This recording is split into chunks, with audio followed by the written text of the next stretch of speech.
primeiro conceito que nós precisamos estudar aqui é o conceito da força resultante para poder obter suas componentes vetoriais, porque isso aí vai ser muito importante quando nós vamos executar alguns cálculos relacionados a essa força resultante.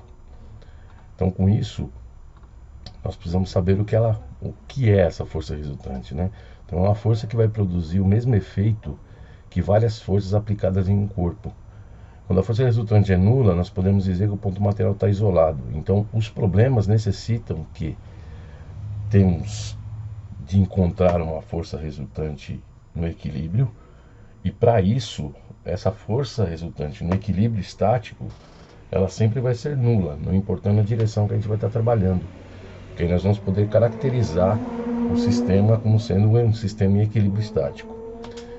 E aqui nós temos um exemplo da decomposição da força. Então nós temos uma força ali de 10 newtons, ela está sendo definida ali pelo valor do seu módulo, né, que é 10 newtons, e a direção, que é um ângulo de 30 graus em relação à horizontal. Então tem que guardar sempre esse conceito, o que é módulo, o que é direção. Módulo sempre vai ser o valor da força e a direção sempre vai ser o ângulo que ela está trabalhando em relação à horizontal. Por que sempre em relação à horizontal? Porque com isso a gente pode utilizar os conceitos da trigonometria, que são seno, cosseno e tangente, são os conceitos básicos. E aqui a gente vai poder guardar uma regrinha de que maneira? Toda vez que eu vou fazer uma decomposição dessa força, eu vou precisar trabalhar com essa força na horizontal.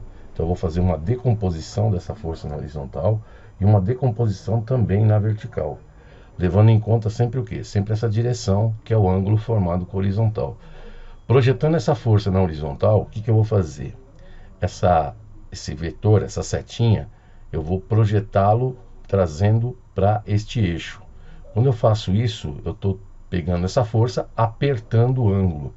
Então pode ver que essa força está ficando na horizontal, ela está ficando, vamos dizer assim, para ficar mais fácil, de uma forma didática, está ficando deitada. Então se ela está ficando deitada em relação a esse ângulo, a gente pode falar que ela está com sono. Então fica mais fácil de entender. Então se ela vai estar com sono, porque ela vai estar deitada, nós vamos utilizar o cosseno. E aí nós podemos escrever que fx vai ser 10, que é o valor do módulo, vezes o cosseno de 30 graus. Na calculadora, trabalhando sempre com o ângulo em graus, nunca em radianos, tá? Nós vamos fazer cosseno de 30, que vai dar 0,866, multiplicando por 10, nós vamos chegar em 8,66. Mesma coisa nós vamos fazer para vertical. Então nós vamos ter ali o FY, projetando na vertical, ele vai ficar em pé. Toda vez que ele está em pé, ângulo sempre na horizontal, ele está sem sono. Então se ele está sem sono, a gente vai usar a componente do seno. Então o FY vai ser o 10, que é o módulo, vezes o seno de 30 graus. Seno de 30 graus na calculadora vai dar meio. Meio vezes 10 vão chegar em 5 newtons. Então aí nós podemos escrever essa força de 10 newtons com as suas componentes vetoriais, que são o quê? Componente vetorial em relação a x, que é 8,66, componente vetorial em relação a y, que é 5. Aí eu fiz uma denominação aqui, utilizando esses versores. Por que a gente usa esses versores? Para poder mostrar quem é x e quem é y. Então o x sempre vai ser caracterizado como i, e o y sempre vai ser caracterizado como j.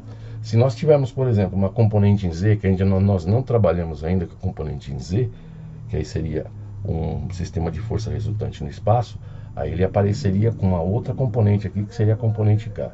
Por enquanto, nós estamos trabalhando apenas com o sistema x e y. Vamos pegar um exemplo aqui, onde nós vamos trabalhar com duas forças, uma força de 60 newtons e uma força de 40 newtons. Aí eu coloco lá assim, as duas forças atuam sobre um parafuso A. Determine a sua força resultante. Primeira coisa que a gente tem que fazer é o quê? Quando nós temos mais de uma força, a gente construi sempre uma tabelinha para poder fazer suas componentes. Então aqui, ó, construindo a tabela, peguei a força de 60, peguei a força de 40, e agora eu vou trabalhar com os ângulos. O ângulo da força de 60 em relação à horizontal vai ser o quê? 25 mais 20, então vai ser 45. Então, projetando esse 60 aqui em relação a x, ele vai ficar com 60 cosseno de 45, porque ele vai deitar, e 60 seno de 45, porque essa componente vai ficar na parte do eixo y, então ela vai ficar em pé, sem sono. O 40, projetando o 40 para x, ele vai ficar 40 cosseno 20, porque ele vai projetar deitado, e na vertical ele vai ficar como 40 seno 20. E aí lembrando da regrinha, né? Deitado com sono, em pé sem sono. Então com isso nós vamos ter o que? Nós vamos ter a resultante, apenas fazendo a soma algébrica dos resultados que nós vamos ter aqui. Lembrando que para trabalhar com cosseno e seno, usando sempre o ângulo em graus na calculadora. Então aqui a gente vai ficar com Rx, vai ser quem? 60 cosseno de 45 mais 40 cosseno de 20. A gente vai ter o Rx. Para y, 60 seno de 45 mais 40 seno de 20. Aí nós vamos ter o Ry. Fazendo a multiplicação aqui de 60 cosseno de 45, nós vamos chegar em 42,426. Trabalhei com 3 casas.